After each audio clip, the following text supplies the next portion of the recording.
Robert scoate peștii, captura,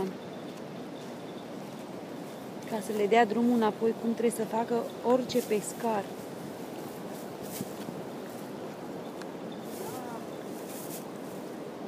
Ticăle, adu cântarul să vedem cât are peștele la rost.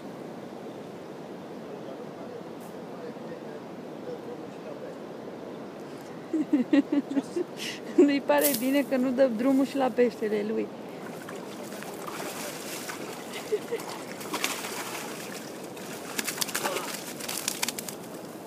Lăsați că mai prindeți.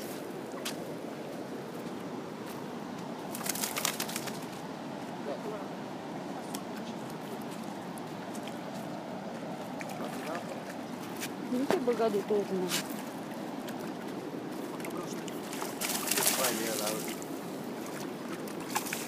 Ăla e mare ca lui domnișoară.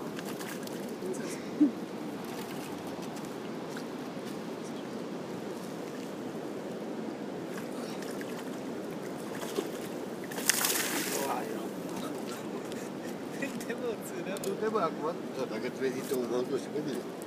Gata. Asta este peștele al lui Robert.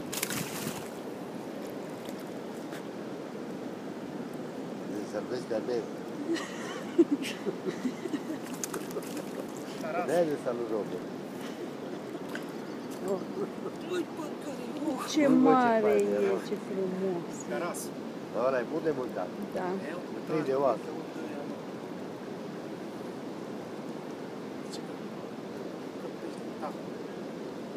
Caras. Este cel mai mult de oasă. Este și beada. Da? Gata, bravo.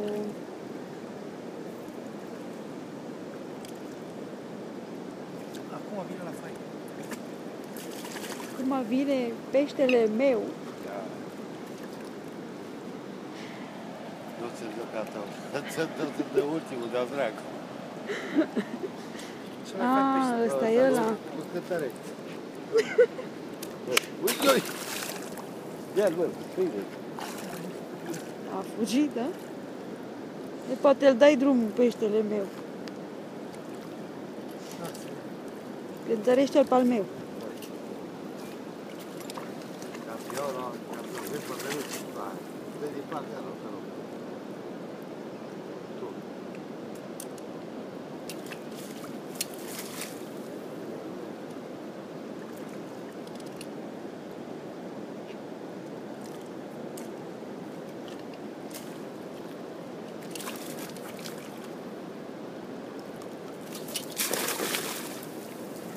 Nu cred. Pizda, nu.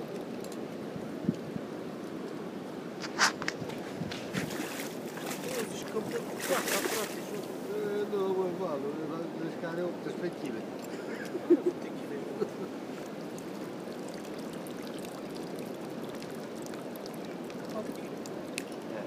Are 5 kg. 3 kg jumate de Campionă internațională. crapă. O femeie de pe lângă Ploiești, cum îi zice? De la Băicoi. De la Băicoi, a prins un crab de 4 kg, 260 de grame. Dic. Ce căutai că tu, Dick? Bravo, Robert! Ne vedem săptămâna viitoare la etapa finală.